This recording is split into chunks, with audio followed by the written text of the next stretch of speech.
ඉතින් ඔයාටත් Binance account එකක් තියෙනවද? හැබැයි තාමත් Binance එකට ඩොලර් එකක්වත් අරගෙන නැහැ නේද? ඔයා මේ වීඩියෝ එක දිගටම බැලුවොත් ඔයාට අනිවාර්යෙන්ම Binance එකට නොමිලේ ක්‍රිප්ටෝ ලබා ගන්න පුළුවන්. ඉතින් අද වීඩියෝ එකෙන් කතා කරන්නේ Binance Learn and Earn ගැන. සාදරයෙන් පිළිගන්නවා අදත් Click BTC වෙතින් අරන් එන අලුත්ම වීඩියෝ එකට. Binance Learn and Earn කියන්නේ මොකද්ද? ඉතින් සරලවම Binance Learn and Earn කියන්නේ Binance එකේ තියෙන එක ප්‍රෝග්‍රෑම් එක. මේ ප්‍රෝග්‍රෑම් එකේදී වෙන්නේ ඔයාලට Binance එකෙන් ලබා දෙන පොඩි වීඩියෝස් lessons බලලා ඒකට අදාළ quiz complete කරාම ඔයාට නොමිලේ crypto rewards විදිහට දෙන එක. ඉතින් මම මේක කරන්නේ PC එකෙන්. PC එකෙන් වගේම මේක phone එකෙනුත් කරන්න පුළුවන්. ඉතින් කිසිම ආයෝජනයක් නැතුව crypto ඔයාලගේ Binance wallet එකටම ගන්න කොහොමද කියලා බලමු. ඉතින් මේ වැඩේ ඔයාලට හරියටම කරගන්න ChatGPT එකේ උදව්වක් ඕන වෙනවා. ඔයාලා මුලින්ම ඔයාලගේ PC එකෙන් ChatGPT එකටයි Binance එකටයි log වෙන්න. log වෙලා Binance එකේ dashboard එකට එන්න. dashboard එකට ආවට පස්සේ ඔයාලට මෙතන උඩින්ම පෙන්නනවා more කියලා එක. ඉතින් ඔයාලා මෙතනින් Binance Academy කියන එකට එන්න. Binance Academy කියන එකට ආවට පස්සේ ඔයාලට පේන්න තියෙනවා මෙතන Learn and Earn කියලා. ඉතින් ඔයාලා ඒක click කරන්න. හරි ඉතින් Learn and Earn එකට ආවට පස්සේ මේ වගේ තමයි පෙන්වන්නේ. ඉතින් මෙතන මීට කලින් ආපු event සේරම පෙන්නලා තියෙනවා. දැන්ට එකක් ongoing යනවා. අනිත් සේරම ended වෙලා තියෙන්නේ. ඉතින් මම ඔයාලට පෙන්නන්නම් මෙතන මේ reward history කියන එකෙන් මට කලින් reward හම්බෙලා තියෙන coin වර්ග. ඉතින් මේ තියන්නේ ඒ coin වර්ග. ඉතින් සරලවම ඔයාලා quiz එක complete කරාට පස්සේ මේ coins ඔයාලගේ spot wallet එකට එනවා. හැබැයි මේ coin spot wallet එකට ආවට ඒක තියෙන්නේ stake වෙලා. ඒ කියන්නේ lock වෙලා. ඉතින් ඔයාලට පෙන්නනවා දවස් 150ක් ඇතුළත ඔයාලට මේ coin ටික ඔයාලගේ spot wallet එකටම එනවා කියලා. ඉතින් මේකෙදි මේ lock වෙලා තියෙන period එකේදී ඔයාලට 110ක පොලියක් හම්බෙනවා මේ coin වලට. ඉතින් ඔයාලට වැඩිපුර ලාභයක් ගන්නත් පුළුවන්. ඉතින් ඔයාලට පේනවා දැනට උඩින්ම තියෙන ongoing යන project එක තමයි මේක. ඉතින් මේ project එකේදී ඔයාලට මේ home කියන token එකෙන් token 52ක් හම්බෙනවා කියලා ඔයාලට පෙන්නලා තියෙනවා. ඉතින් මේ home token එක ඔයාලට ලබා ගන්න නම් මුලින්ම ඔයාලා මෙතන මේ තියෙන start learning කියන එකට යන්න ඕන. ඉතින් මෙතන මේ start learning කියන එක click කරාට පස්සේ ඔයාලට පෙන්වන්නේ මේ විදියට. ඉතින් මේ විදියට පෙන්වුවාට පස්සේ ඔයාලට උඩින්ම පෙන්නනවා start quiz කියලා එකක්. ඉතින් මේක click කරන්න කලින් ඔයාලා මෙන්න මේ වීඩියෝ එක බලන්න ඕනේ. වීඩියෝ එක බලන්නම ඕනේ නැහැ. වීඩියෝ එක ඔයාලට skip කරගෙන යන්න පුළුවන්. ඉතින් ඊට පස්සේ මේ දකුණු අත පැත්තේ තියෙන ඊතලයේ ක්ලික් කරන්න. ඊට පස්සේ ඔයාලට මේ විදිහට පෙන්නනවා. ඊට පස්සේ ඔයාලා මේ start quiz කියන බටන් එක ඔබලා මෙන්න මේ විදිහට ඔයාලගේ ප්‍රශ්න ටික පෙන්නනවා. ඉතින් මේ ප්‍රශ්න වලට උත්තර හොයාගන්න හරිම ලේසි. මුලින්ම ඔයාලට කරන්න තියෙන්නේ මේ ප්‍රශ්නේ එහෙම් පිටින්ම කොපි කරගන්න එක. ඒ කියන්නේ ප්‍රශ්නෙත් එක්ක උත්තර සේරම කොපි කරගන්න ඕනේ. කොපි කරාට පස්සේ ඔයාලා මේක එහෙම් පිටින්ම ගිහින් ChatGPT එකට දාන්න. ChatGPT එකට දැම්මට පස්සේ ඔයාලට පෙන්නනවා හරි උත්තරේ. ඉතින් ඔයාලට තියන්නේ මෙතනින් මේ උත්තරේ බලාගෙන ඇවිල්ලා ආපහු මෙතෙන්ට ඇවිල්ලා හරි උත්තරේ සිලෙක්ට් කරන්න. එතකොට පෙන්නනවා මේ විදිහට උඩින් කොළ පාටින් වැටෙනවා කියන්නේ ඔයාලගේ උත්තරේ හරි. ඉතින් මම මේක ඉක්මනට කරගෙන යනවා. බැරි වෙලාවත් ඔයාලගේ එක උත්තරයක් හරි වැරදුනොත් ඔයාලට ආපහු මේක මුලින් ඉඳලා කරන්න වෙනවා. එතකොට කරන්න තියෙන්නේ අර හරි උත්තර ටික ආපහු මතක තියාගෙන ඉඳලා අර වැරදි උත්තරේ ආපහු පාරක් ChatGPT එකෙන් අහන්න. එතකොට පුළුවන් ඔයාලට හරි උත්තරේ ගන්න. ඉතින් මේ project එක තාමත් ongoing යන project එකක්. ඔයාලා කරගෙන නැත්නම් ඉක්මනින්ම කරගන්න.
හරි ඉතින් ඔන්න මම 10 වෙනි එකත් කරලා ඉවරයි.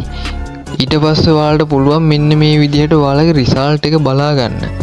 ඉතින් ඔයාලා මේ විදිහට ඔයාලගේ රිසල්ට් එක ආවට පස්සේ කරගත්තා. ඉතින් ප්‍රශ්න 10ම හරියට කරගත්තට පස්සේ ඔයාලට පුළුවන් ඉස්සරහට යන්න. ඉතින් මේ විදිහට ඉස්සරහට ගියාට පස්සේ ඔයාලට පෙන්නනවා ඔයාලගේ ක්විස් එක කම්ප්ලීට් කියලා. ඉතින් මෙතනදී පෙන්නනවා පැය 48ක් ඇතුළත ඔයාලගේ රිවාර්ඩ් එක ඔයාගේ ස්පොට් වලට් එකට එනවා කියලා. මේක තියෙන්නේ ලොක් වෙලා. දැන් ඔයාලට පේනවා මෙතන රිසල්ට් එකේ මේක තාම ප්‍රොසෙසින්. ඉතින් මේක මගේ වොලට් එකට ආවට පස්සේ මම ඒකත් ඔයාලට ස්ක්‍රීන්ෂොට් එකක් අරගෙන පෙන්නන්න. ඉතින් කියන්න ඕන ඉතින් මේ වීඩියෝ එකේ තියෙන ක්විස් එක එහෙම් පිටින්ම ඔයාලගේ එකේ තියෙන එකක් නෑ. සමහර ඒවා වෙනස් වෙනවා. එතකොට ඒකට කරන්න තියෙන්නේ ඔයාලා කෙලින්ම මේක අරගෙන chat GPT එකට දාලා උත්තරේ ගන්න එක තමයි හොඳම විදිය.